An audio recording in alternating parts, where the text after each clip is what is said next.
Olá, graça e paz a todos. Muito bom dia. Vamos usar mais uma palavra de graça. Há propósito no sofrimento de um justo? Há propósito no sofrimento? A palavra de Deus está Vamos dar uma lida, obviamente, no livro de Jó. No capítulo 32, no verso 1 ao 2. Diz assim: Então aqueles 3 homens cessaram de responder a Jó, porque era justo aos seus próprios olhos. E acendeu-se a ira de Eliú, filho de Baraquel, o Buzita, da família de Rão, contra Jó. Se acendeu a sua ira, porque se justificava a si mesmo mais do que a Deus. Se justificava a si mesmo mais que a Deus. Bem conhecemos a história de Jó, né? Homem íntegro, justo, temia a Deus e se desviava do mal. É difícil falar de um homem com essas credenciais, né? E também é difícil, igualmente difícil, entender o sofrimento pelo qual ele passou à luz do nosso próprio entendimento de justiça. O ruim é que o nosso próprio entendimento de justiça muitas vezes nos leva a pesar os nossos feitos, as nossas obras diante de Deus, acima da graça. Ora, se as obras de um homem justo e temente a Deus são boas, por que sofremos?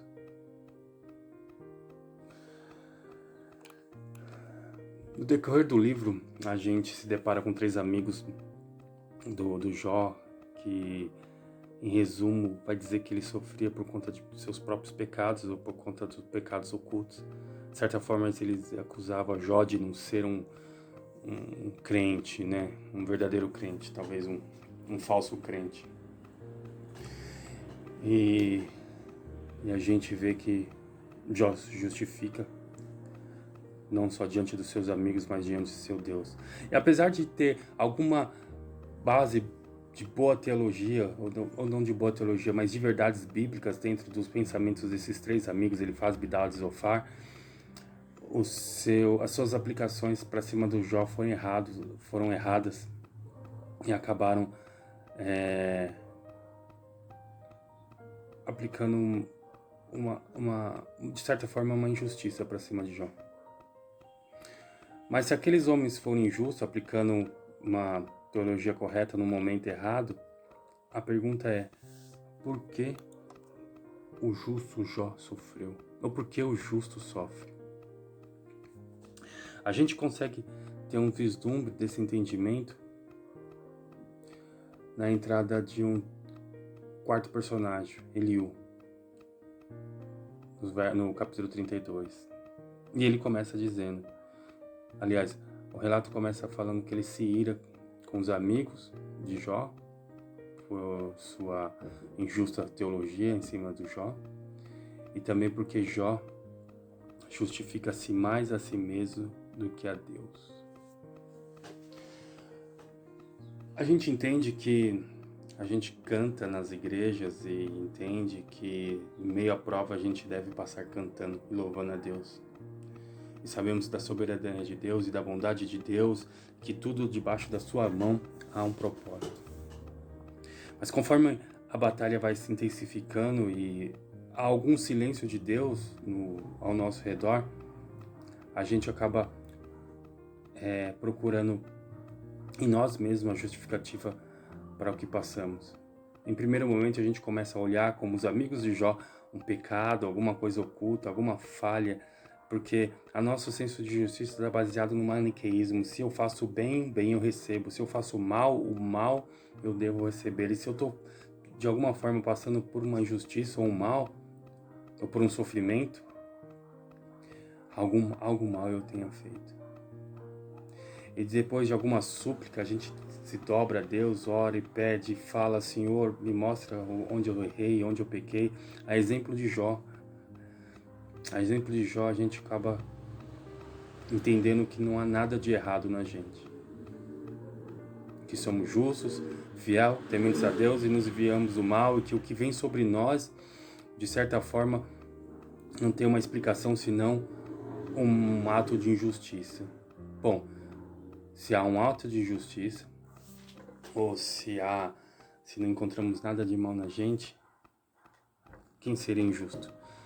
Vamos observar o que Eliú bem observa no discurso de Jó, no versículo 30, no capítulo 33, a partir do versículo 8. Diz assim: na verdade, falando de Jó, na verdade, tu falastes aos meus ouvidos e eu ouvi a voz das tuas palavras, que dizia: limpo estou, sem transgressão, puro sou e não tenho culpa. Eis que ele acha contra mim ocasiões e me considerou como seu inimigo. Põe no tronco os meus pés e observa todas as minhas veredas. Interessante, né, que quando a gente vai passando por uma situação, uma provação, uma dificuldade, um sofrimento, e entendemos que somos justos demais, a gente acha que não há nada de errado na gente. E a gente começa a fazer acusações contra ele, contra o único que é plenamente justo, ou seja, Deus. Quantos não se desviam da obra ou saem porque o peso da caminhada é por demais injusto aos nossos próprios olhos e fala: cadê Deus? Se eu estou fazendo a obra dele, por que sofro tanto? Por que eu não progrido? Por que não cresce? Por que as ovelhas são rebeldes? Por que não ouvem a palavra?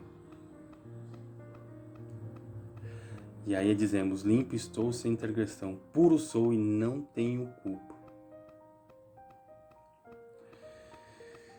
E Deus nos fala, a gente percebe aqui no decorrer, a partir do versículo 13, olha o que está escrito, que é o que Eliú fala para Jó.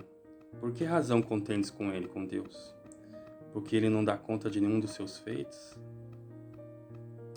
Antes, Deus fala 1 e 2 vezes, porém ninguém atenta para isso. Em sonho ou em visão de noite, quando cai no sono profundo sobre os homens e adormece na cama, então abre os ouvidos dos homens e lhes cela a sua instrução. Para quê? Eu pergunto. Ele responde: para apartar o homem do seu desígnio, do seu destino, né?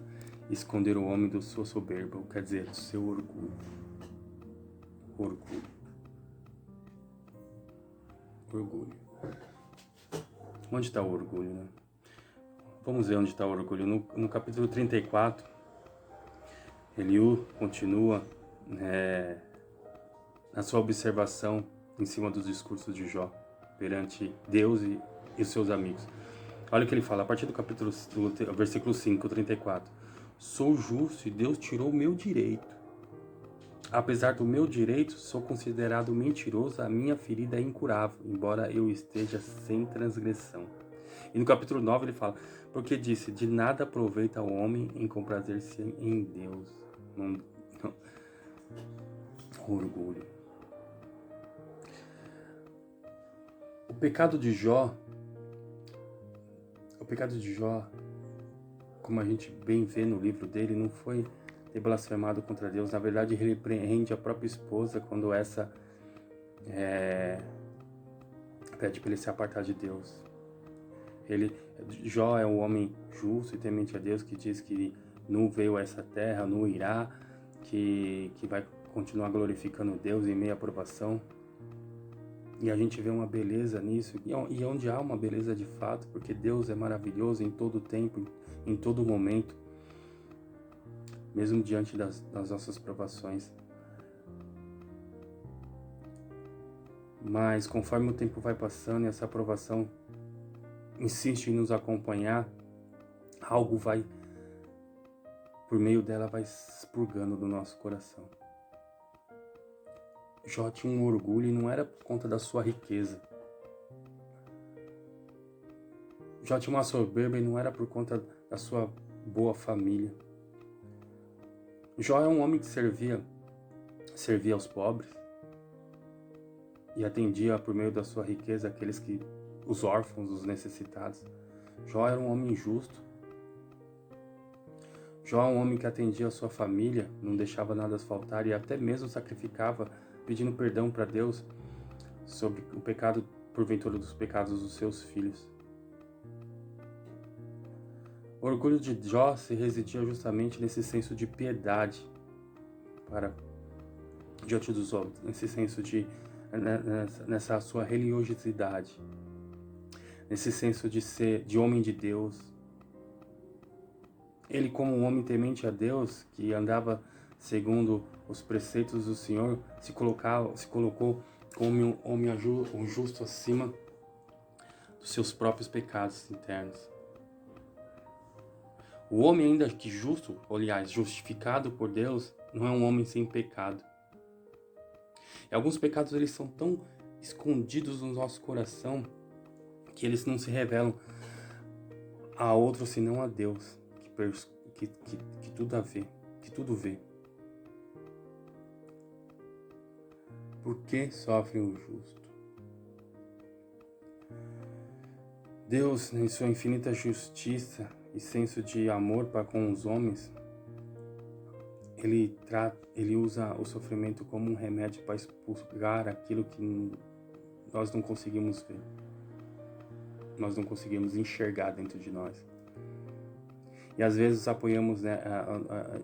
nós nos apoiamos nesse senso de homem de Deus, de fazedor da obra, para entender que nada temos de errado. E esse é um caminho perigoso, quando achamos que somos mais justos, ou perfeitos, ou puros, ou se como Jó disse, né? Sem transgressão, limpo e sem culpa. Somos todos culpados diante de Deus, não há um justo, um único sequer.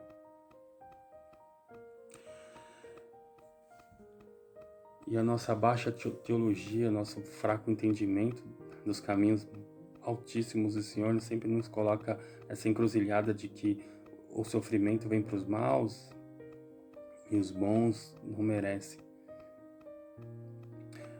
Mas Deus trata pelo sofrimento de forma diferente os justos e os ímpios. E os justos, o sofrimento é como um remédio para expurgar aquilo que está escondido no coração.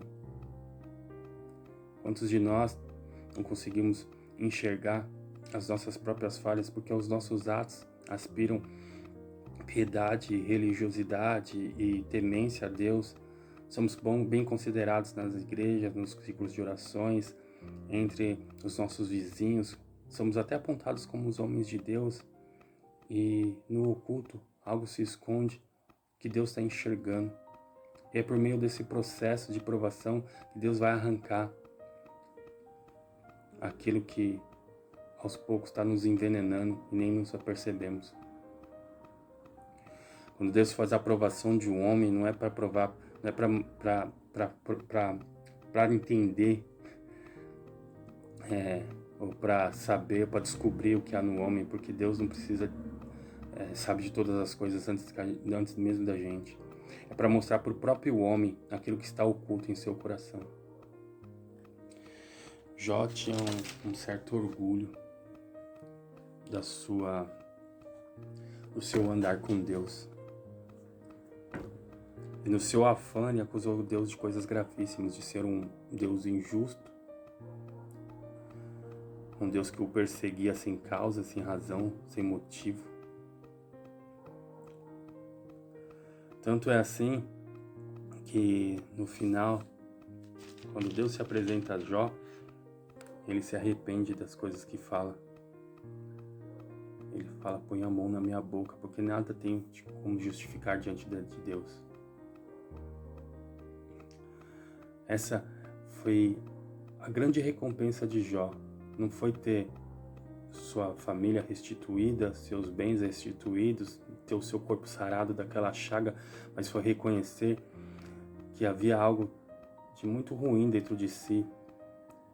E agora ele poderia contemplar um Deus que ele só ouvia falar, um Deus que ele imaginou como um juiz carrasco, que pune o mal e dá floreios para o justo. Agora ele viu um Deus que estava acima dessa teologia tão fraca, maniqueísta, que o homem inventa em si mesmo. Às vezes projetamos de Deus uma ideia que não é. Às vezes projetamos em nós uma ideia de Deus que não condiz com a sua justiça maravilhosa, plena, perfeita. E isso nos confunde, nos leva a acusar Deus. E a sua misericórdia é tão grande que ante essas acusações não há punição, mas há um tratamento dessa chaga, dessa ferida, que pode nos levar, como muitos homens foram conduzidos para fora dos caminhos de Deus. Deus nos trata através do sofrimento. E o homem justo sofre para se aproximar de Deus, não como um castigo, como uma punição de um Deus severo e masoquista. Deus é maravilhoso em todos os seus caminhos. O livro de Jó é um livro maravilhoso, um dos livros mais intensos, densos, profundos, que trata dessa coisa que é tão difícil para o homem entender, do sofrimento, da justiça, do porquê muitas vezes aos nossos olhos o ímpio prospera e o justo sofre. Entendemos que nesse livro a prosperidade do ímpio é só aparente, porque sem Deus o seu fim é pior do que o seu começo. Entendemos também que o justo tem as benesses de um Deus que cuida dele ao tempo todo. Mesmo que isso doa um certo processo de aprendizado com Deus. E essa é a beleza. Essa é a beleza. Essa é a beleza que a nossa imaginação não atinge, mas é só pelo meio da fé e de um processo com Deus que conseguimos adentrar em certas câmaras que Deus prepara pra gente e saímos de lá muito melhores. Louvado seja Deus por isso. Louvado seja Deus por isso. Não sejamos apressados nas nossas dores em acusar Deus, porque Ele é perfeito em todas as coisas. Que Deus os abençoe. Tenha uma boa semana.